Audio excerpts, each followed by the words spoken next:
LSU football is near, but several Tigers are dominating in summer baseball. We'll tell you who. Locked on LSU. Here we go.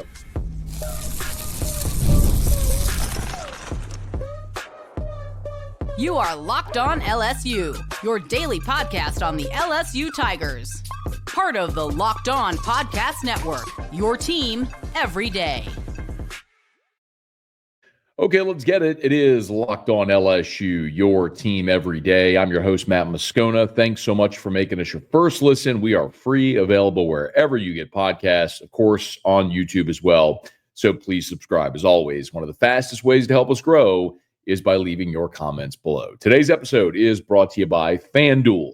Right now, new customers can get $150 in bonus bets when your first $5 bet wins. We do have our weekly visit with Shea Dixon from On3, the Bengal Tigers. So we'll get you a recruiting update on three of them, probably the three main remaining targets for LSU football in this recruiting cycle, with some big announcements coming up next month in August. So we'll get to that here in just a second. But as you might imagine, with LSU on the heels of a baseball national title, the 8th in program history, the hunger for baseball news is tough to satiate. Every time we do baseball videos or content here on the podcast, they do exceptionally well. And I keep getting asked by many of you, so thank you for the comments, for updates on how the guys are doing in summer ball. So I figured let's put together a little bit of a roundup of how LSU Tigers who have dispersed for the summer and are pitching or playing in their summer leagues, how they are doing. Some had already left the team. We're not on the postseason roster. For example, guys like Eddie Yaman and Deven Sheerin, who we'll update in just a second. Yaman redshirted this year, the transfer from Dayton, who's having a great summer. Deven Sheerin was thought to be a guy who might factor in LSU's rotation in 2025, but tore his ACL before the season, didn't play this past year, and he's having a fantastic summer as well. But the guy probably worth starting with here is Maverick Rizy, who's up in Brewster, Mass, in the Cape Cod League, pitching for the Brewster Whitecaps. And if you're on Twitter or X, you can go follow some of the Brewster Twitter accounts and see highlights of how Rizy has done so far. Up until this point, Maverick Rizy has thrown 6 2/3 innings. He's faced 23 hitters and allowed just 2 base runners. Those 2 base runners, by the way, 1 hit and a hit by pitch. That's it. 12 strikeouts and 6 2/3 innings pitched, by the way. So that means he's recorded 20 outs. 12 of the 20 outs he's recorded have been by virtue of a strikeout. So Jay Johnson has often said, this is not new. He said it since he was on campus. He is going to have a premier arm at the back of the bullpen. And we've seen that manifest through his time here. You can think back to Gavin Guidry being the closer for the national championship team, and Chase Shores closing out the national championship in 2025. Like, that's just how it's going to be. Eric Raiselman in Jay Johnson's first year, who Eric Raiselman's climbing in the Yankees organization, is pushing toward potentially making his big league debut. So Jay's always going to have an elite arm in the back end. With Chase Shores gone now, you can look at Maverick Rizy and say that could very well be the guy in line for that role. Now, this year we saw, obviously, Zach Cowan fill that role exceptionally well. And maybe Cowan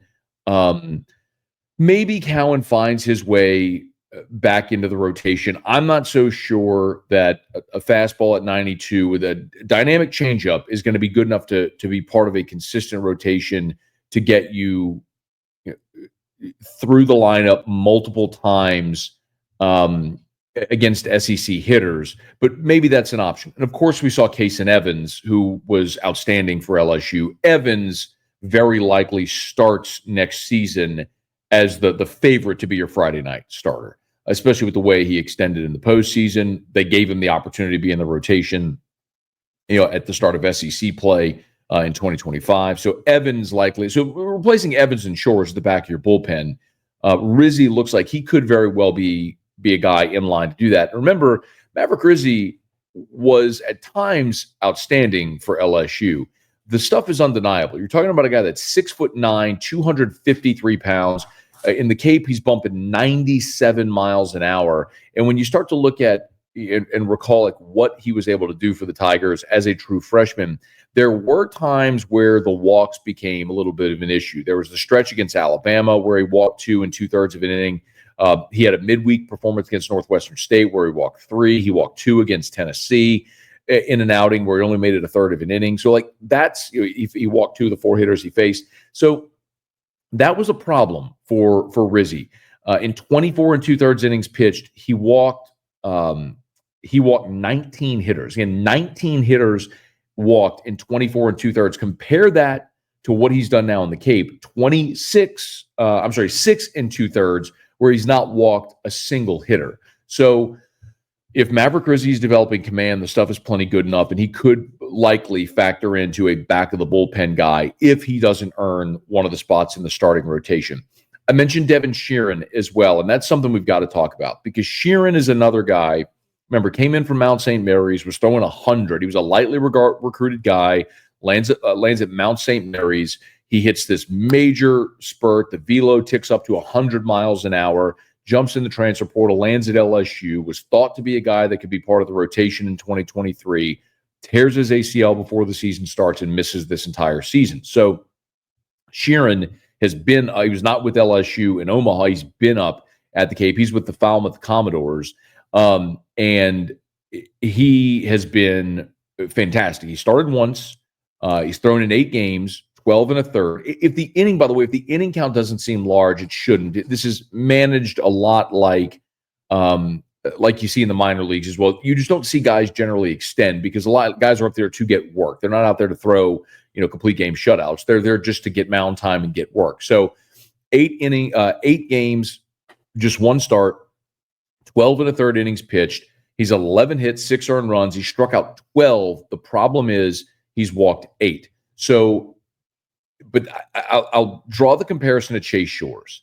And I'm not saying Deven Sheerin's going to be Chase Shores. I'm just saying when you haven't been on the mound facing live hitters for more than a year, there's going to be rust. And it's developing feel and command again. And that's sort of where Deven Sheerin is right now. That's why it's so important for him to go throw this summer in the Cape. It's going to be so important for him to throw in fall ball and then preseason scrimmages that they're going to have to get him mound time. And it might be a thing like Chase Shores where it takes several weeks or months at the start of the season before he starts feeling that comfort again. So the stuff with Sheerin is undeniable.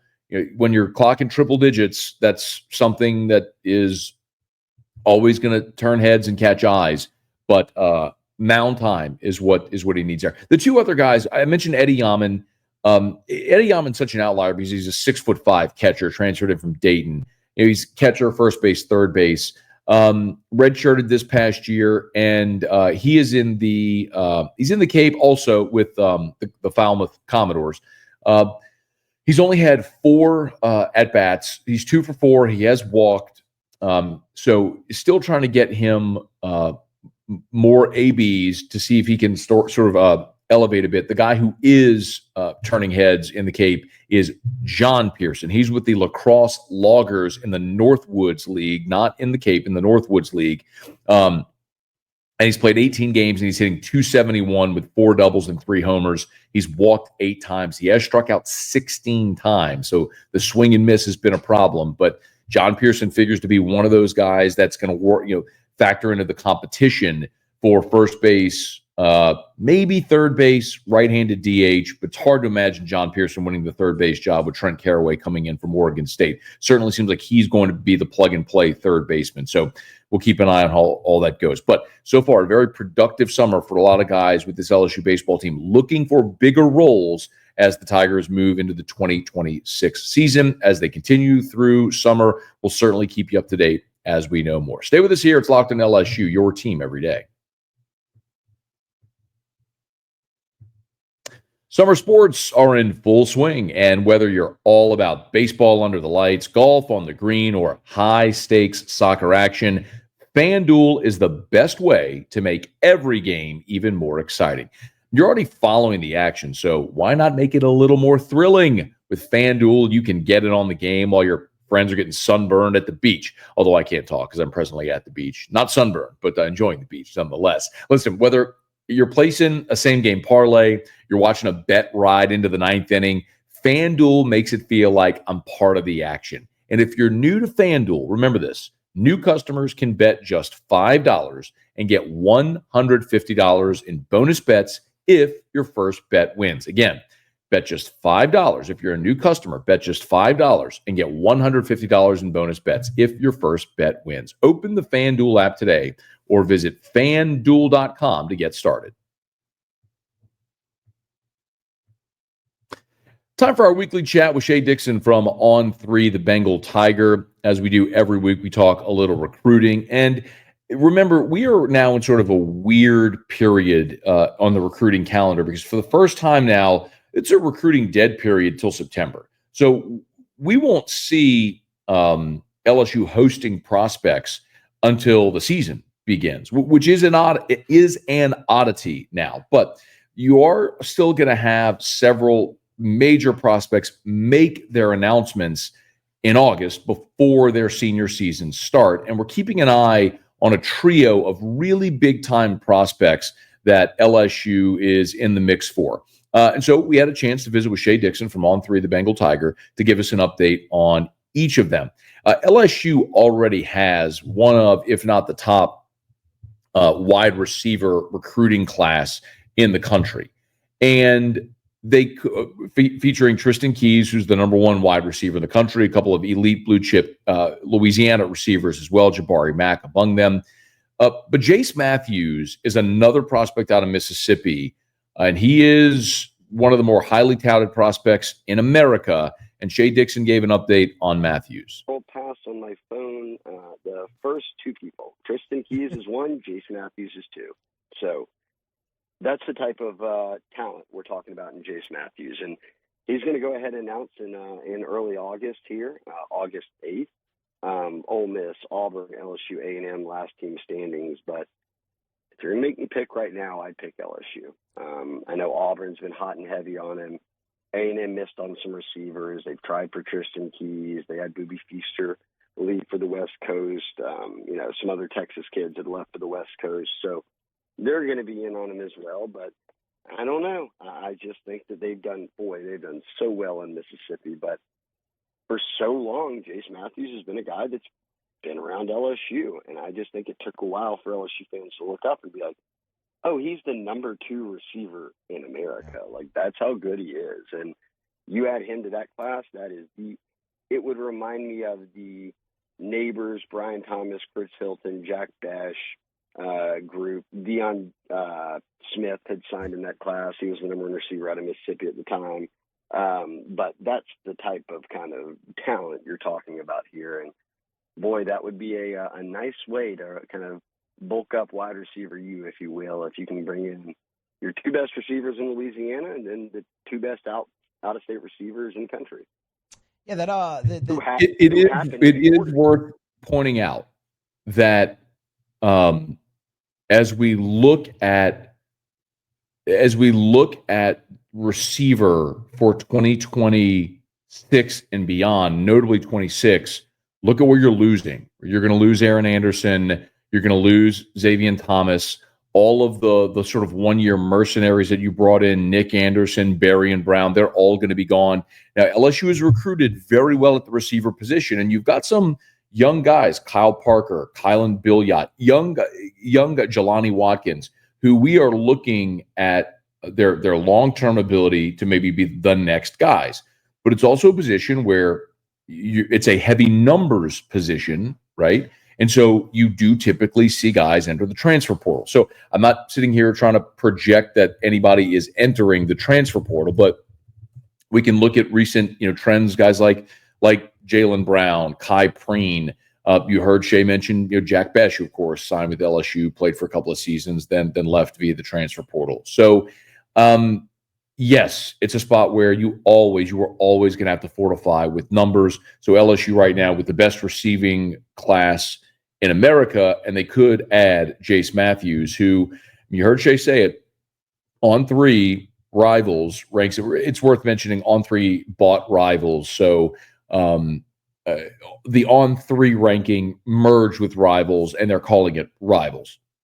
So On3 Rivals rates him, Jace Matthews, as the number 2 receiver in the country. In the composite, he's the number 83 player nationally and the 4th best wide receiver. So you were talking about an elite level receiver, and Shea seems to think that LSU is still in a really good spot with Jace Matthews. Now, another spot on the offensive side that LSU has recruited exceptionally well under Brian Kelly. We've talked about it since the day Brian Kelly showed up. There's 2 positions more than any other that he has pumped into the NFL draft at a higher clip, and it's offensive line and tight end. And Darius Gray is one of the top remaining uncommitted offensive linemen in the country. And Shea gave us an update on Gray's recruitment. Guy Vaught and Steve Wilfong does such a great job. Chad Simmons, those guys, Sam Spiegelman from the national side. But Wilfong's really been tuned in with Darius Gray for a long time, and he put his LSU pick in a while back. And Gray's made unofficial visits, his official visit weekend with family, and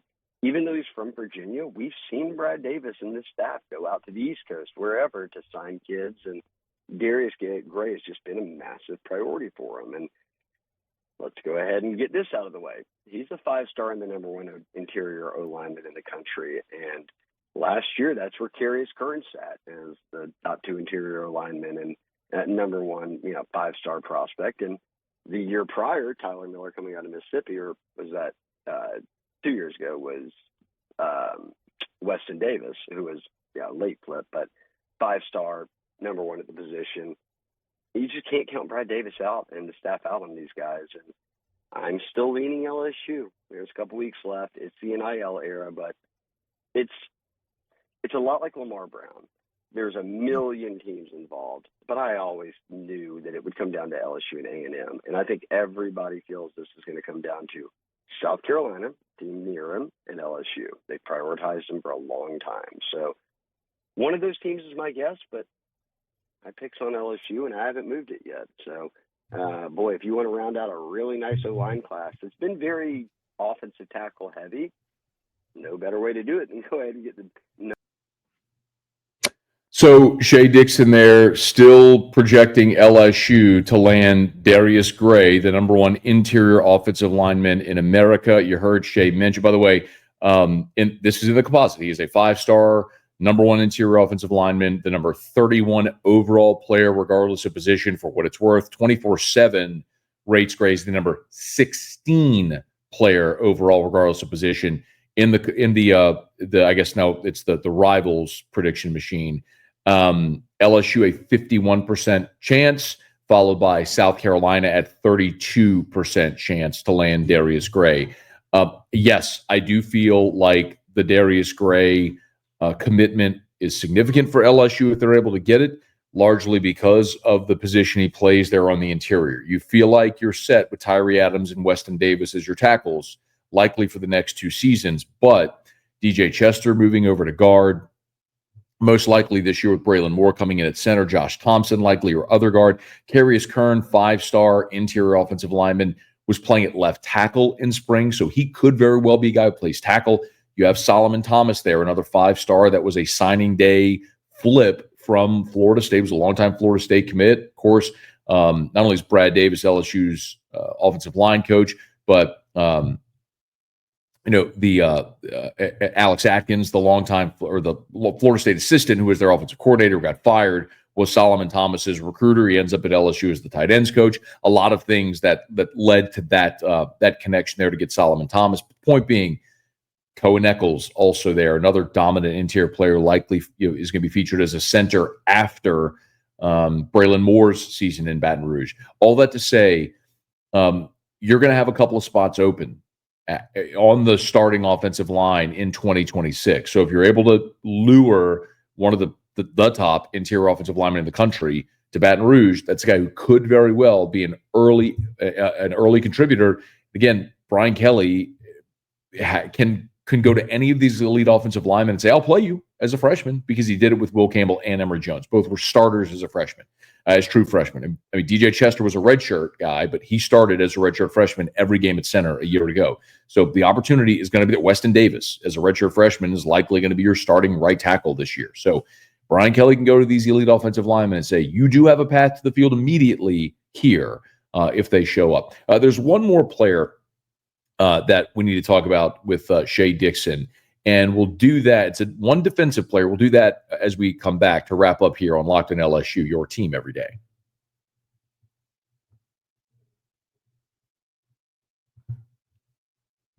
The final guy that we're keeping an eye on and have been with Shea is Duce Geralds.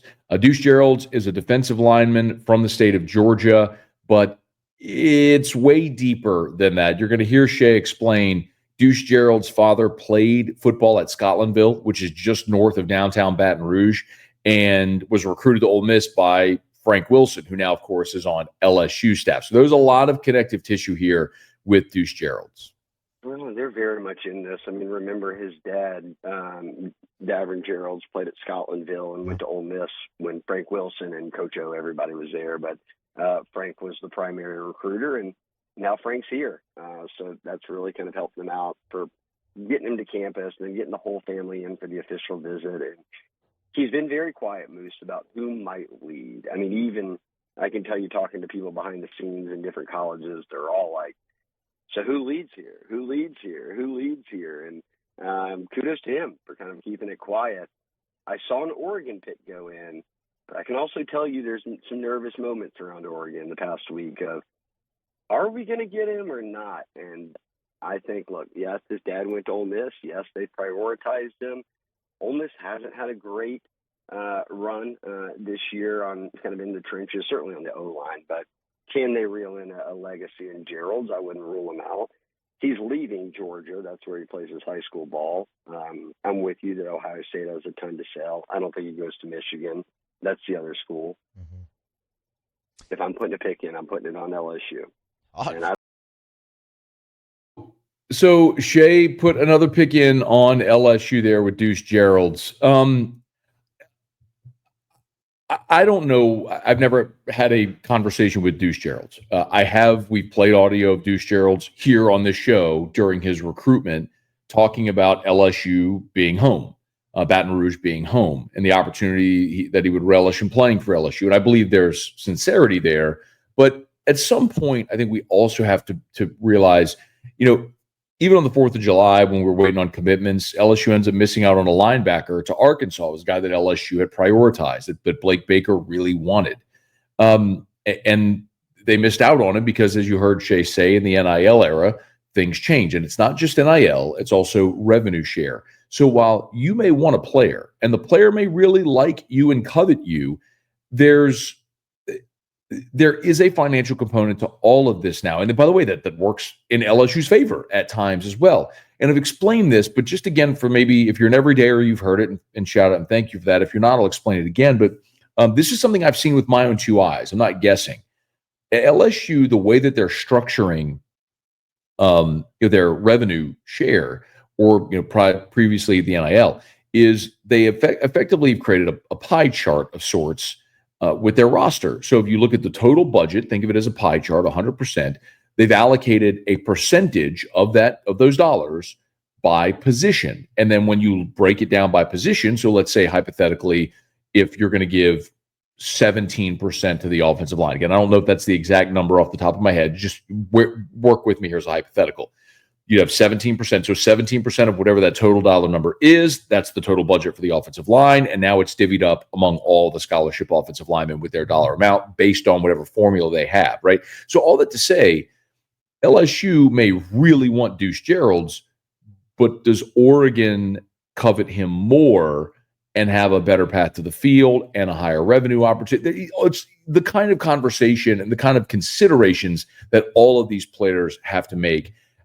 I've just been around recruiting long enough. Not that, and maybe it's one of those things where because I'm not so close to it, I can pull back, take the 10,000-foot view, and think about all the guys that LSU or any school thought you'd get, and it's a signing day surprise or a flip or a miss or whatever the case may be. For whatever it's worth, in the Rivals predictor, Oregon is at 64.6%, followed by Ohio State, Ole Miss, and then LSU at just 1.4%. So LSU is way down on the list among the predictions that have been made for Duce Geralds. It's probably one of those situations where everybody that's recruiting him thinks they have an awesome shot to get him. And ultimately, it's going to come down to most likely best opportunity to reach the playing field, financial opportunity, coupled with what's the most attractive situation. He's got his dad's alma mater, Ole Miss. He's got LSU, which is sort of his original home state, and then he's got Oregon and Ohio State, two of the premier programs in college football. There's no bad option there for Duce Geralds. Just remains to be seen what he will do.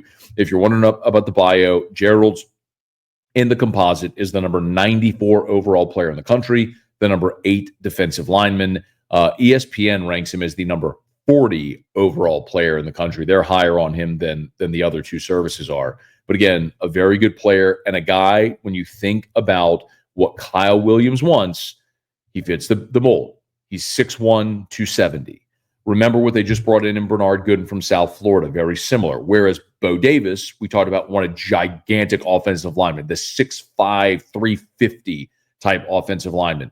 Kyle Williams wants shorter, explosive dudes that can blow up the launch pad and create a rush from the interior, kind of like Kyle Williams played in his career. So Geralds fits that mold. We'll see if the Tigers can land him. Okay, as we continue through the rest of July and into August, as we get more of these recruiting announcements, we'll certainly be talking about it right here on Locked on LSU. Hey, thanks so much for making us your first listen. Now, for your second listen, how about you go check out The Portal Show?